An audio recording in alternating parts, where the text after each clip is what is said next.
Our good friend, Joe Ranft, was one of the greatest story artists of all time. He was the heart and soul of Pixar. And he's a big part of why people connect so deeply with our movies. Joe unfortunately passed away towards the end of the production of Cars. And boy, do we miss him terribly.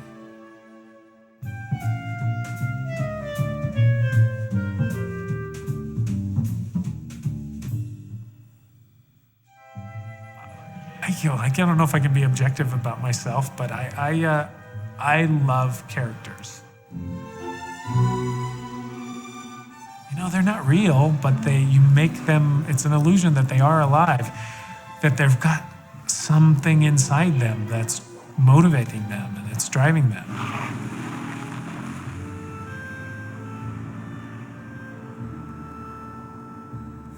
I'm never bored when trying to crack what's going on with a character. You know, even if they're a bug or a toy or a car or a fish, on some level they're people.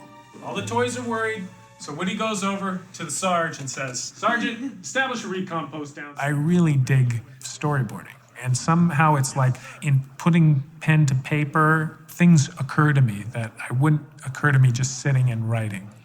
It's like, oh, I can see it. I can see how this would work. And you know, it's fun to draw and explore what's there. And it's almost like you're kind of chiseling away when you're drawing. And that's my process. It was a very deliberate style. I mean, he really was searching. You could see in his drawings how he worked to get that drawing to look as good as it could. And I liked that about him. I liked that he was good, but he was always working harder to be better. He made us all better. He was our mentor. He knew the craft, was a gentle teacher. I see, now it's all clear. But on top of that, very funny ideas, very good draftsman, and probably one of the best storymen to have ever lived, if not the best. See it, and he's like, ah! And he starts running. Telling story with heart, with clarity. It's not about the drawing, it's about the idea.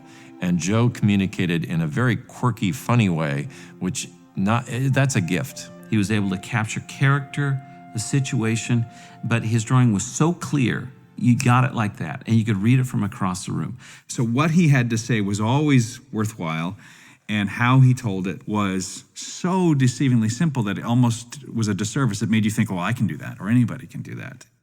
But over time, you realize, wow, he does something that nobody else can do.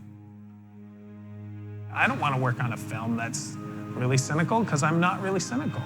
So I want to work on characters that make me smile, and hopefully make other people smile, you know, or that they'll feel for, or that will surprise you, you know. I'm sure he could have become a director. I'm sure he could have done a lot more here, but I think he was happy where he was because he could affect the movie still and make it a great movie, sitting back where he was sitting. I like people, and I'm very curious about what makes people tick, and I'm always like trying to figure out what makes me tick.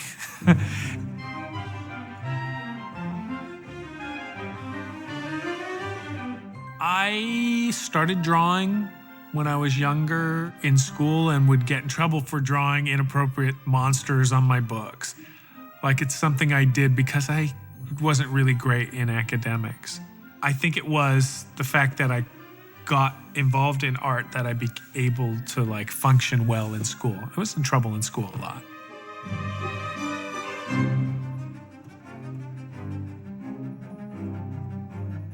I won an art contest in 6th grade, and it was the first kind of success I'd had, or one of the first successes I'd had at school. And I decided I'm going to become an artist. I didn't know what type of art I wanted to do, but I was very interested in like monster movies and magic. I was really into like, you know, doing silly magic tricks, which was a big hobby of mine. And I saw an animated film that was produced at the California Institute of the Arts on a TV show. And then I got a brochure for the character animation program, and it showed all these gesture drawings that all had this life in it, and like a little bell went off of me. CalArts was great. It was a great experience for me, just learning from masters of animation, guys who had worked at Disney, who were all like 70 years old when I was 18 years old. And it was together with all kinds of other people who were really good. John was one of them. Tim Burton was one of them. A teacher named T. really gave me encouragement to like do what I felt was good. He would say, "Oh, no, don't try. You're trying to copy someone else in class. No, do your own thing." Joe Ranft? Oh, no. Please don't. Yeah.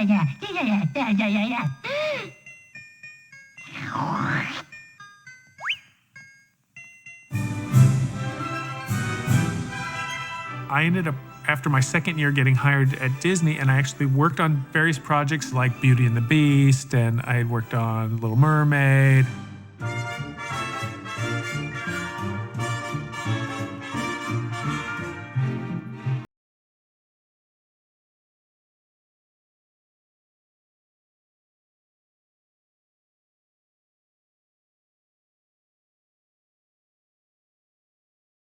And I promised John, when you get your first feature film, I'm going to work on it. And that turned out to be Toy Story. Guess what? We're making a movie. Really? And he hops down next to his bucket full of soldiers. He says, "You heard him, Code Red. Repeat, we are at Code Red." This process of pitching a storyboard, you get up and you act it out. So you're doing character voices, you're doing lines from the movie, you're kind of getting a feeling of it like as if you're rehearsing it. The ladybug comes up and says, the funnest aspect of it is playing around and goofing around with your friends. And then they go, "Ah, look, a bee." And then Heimlich comes running forward. "I am a cute little bumblebee. Here I come." "Slow down, you flowers." It's really fun to do voices for characters. And what I do a lot is called scratch voice. I do temporary track voices as we're building the story and redoing the story. And then once in a while, one sticks. "Ooh la mer, bon. Voila, he is clean." Look, it's Woody and Buzz coming up fast! "The kid almost touched me. She got this close to me." Now, what did I do with that radio? "Master, the plan." There's some people who just, it's not fair, but they're funny. And Joe could take a nothing line that was not supposed to be funny, or maybe you hoped secretly it was, but it actually wasn't, and he could make it funny. "Justice is my sword, and truth shall be my quiver." "Baba all gone. Baby von Spy." The dust aggravates my condition. Oh, hi. I'm here for the audition for the part of Buzz Lightyear, and I want to be a hero, so let's go to infinity and beyond. Joe was the funniest person I've ever met. I can easily say that. Ladies and gentlemen, the one, the only, Buttocks, the clown.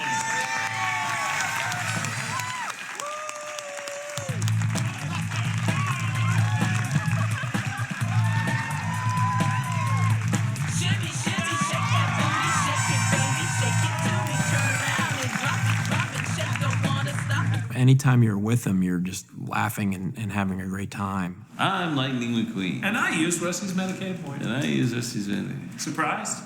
Nothing's too surprising. Yeah. Joe's sense of humor was character-based. He became a character.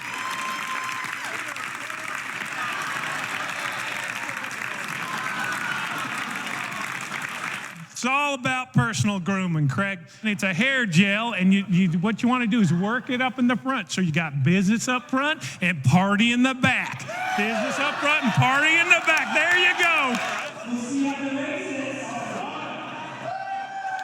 The greatest character he ever had started with a pair of fake teeth.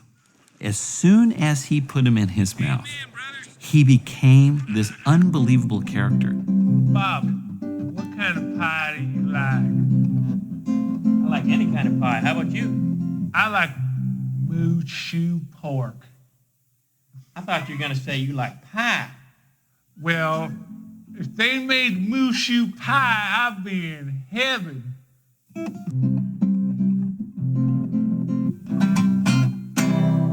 They always interview guys like this after a tornado.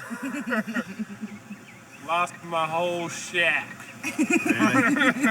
And it actually was one of the inspirations for Mater. Welcome to Route 66. See y'all later. Bye now.